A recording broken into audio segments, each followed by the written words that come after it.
Spark is deactivating accounts left and right for no apparent reason. It doesn't matter that you've been doing the driver platform for more than 2 years or delivered more than 2,000 trips. They still will deactivate your account for no apparent reason. But do not lose hope yet. There is a way that you could still get your account reactivated by doing an appeal, and I'm going to show you how. Let's get started. All right, so this is Jared from Infinite Money, where I quit my full-time job to pursue financial freedom. It has been the best thing I ever did, and I'm glad to share my knowledge and experience with you guys. All right, so like I said, there's so many drivers that's getting their account deactivated for no apparent reason. There's drivers that I know that was on the platform for more than 2 years and had more than 2,000 trips that still their account has been deactivated. They did everything right. They were loyal. They followed all the rules, and they still deactivated their accounts, which makes no sense whatsoever. But there is a way that you could still get your account back, because it's not fair for your account to be deactivated and you have done nothing wrong. All right, so I'm going to show you how you could submit an appeal to get your account active again. Okay, so the first thing that you need to do, you need to click, if you're doing this from this phone, you need to click on the red notification at the bottom of the screen. You can see, like in this picture here, click on the red notification. It will direct you to the hyperlink that you need to click, and the hyperlink should say this form for the deactivation process.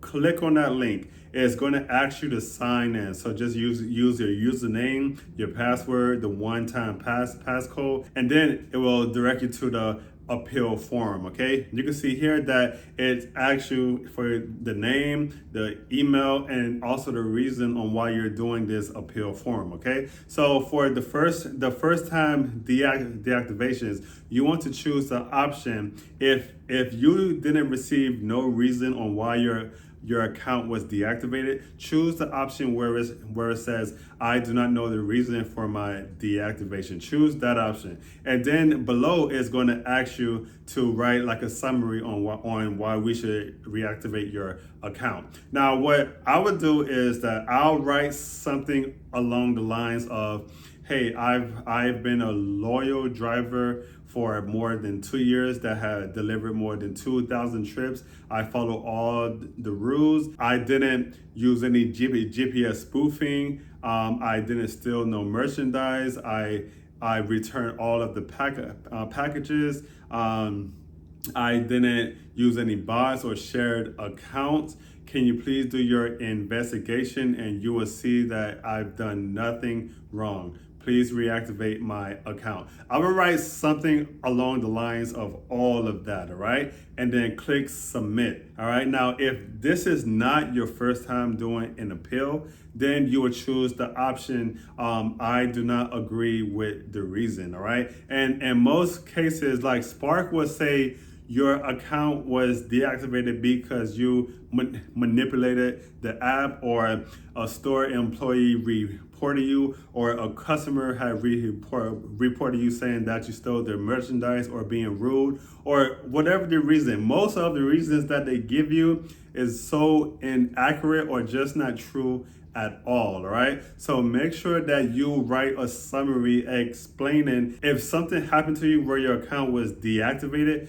Make sure you write everything in that summary describing what took place, and write your side of the story, all right? Like I said, if this is your first time getting a deactivation and you've done nothing wrong, write something along the lines of, you've been a loyal driver, you've done everything right, you didn't break the rules, and so forth, all right?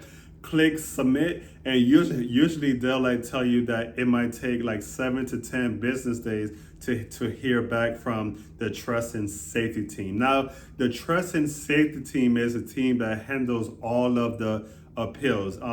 The customer service reps inform us that they don't have no direct contact with them. So you just need to email them in order to check the status of your appeal, all right? So If it has been 10 business days, more than 10 business days, and you still didn't hear nothing back from the trust and safety team from email or text messaging, then you need to email them at this email here. All right. Now, when you email them, make sure that you put in your name, your phone number, and your email, and write along the lines of, hey, how are you? I've put in an appeal more than 10 business days ago. I have not heard anything from Trust and Safety. Can you please tell me the status of my appeal form? Write something along the lines like that. And also make sure when you're sending these emails, make sure that you're nice, because they're human just like you. And when you come with respect and nice,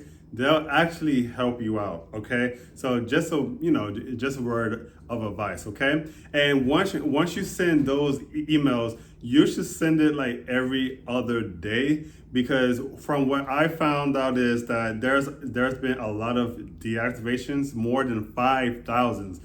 I'm not sure why people accounts is being deactivated, but they told me that more than 5,000 deactivations took place recently. Okay, and they're backed up. So what I would do is that I'll send that email every other day until I hear back from someone. Also, what might help you is that you should call customer service like almost every day too. Call tier 2 and inform them that you have not heard anything from the trust and safety about your appeal for more than 10 business days, and can you please help me out? And most likely what they would do is that they'll escalate a ticket to their manager. All right, and then the manager would escalate the ticket to trust and safety so that your appeal could be top priority. And for sure, you should hear someone from Trust and Safety using that technique also. All right. Now, if everything else fails,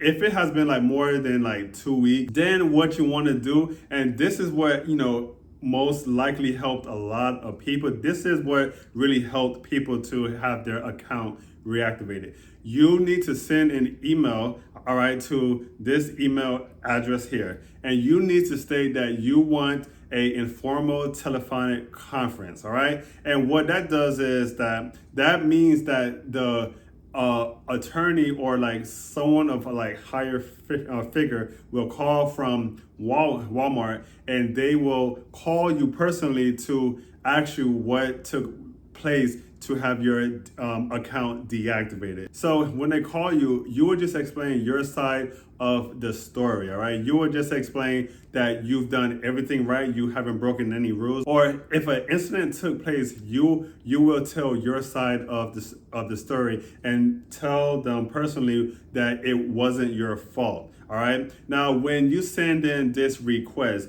you might receive a automatic email request stating that this process will take 30 to 45 days before someone calls you. All right, so just keep in mind that this process is not going to be quick, but it's definitely a step that you should take to help you to get your account reactivated. All right, so this is basically everything that the drivers have done to actually get their account reactivated. Tell me the steps that you took that was different from what I told you to get your account reactivated, and also tell me your experience of what you went through to get your account reactivated also. Okay, all right, so make sure to subscribe, and I'll see you in the next video. Peace.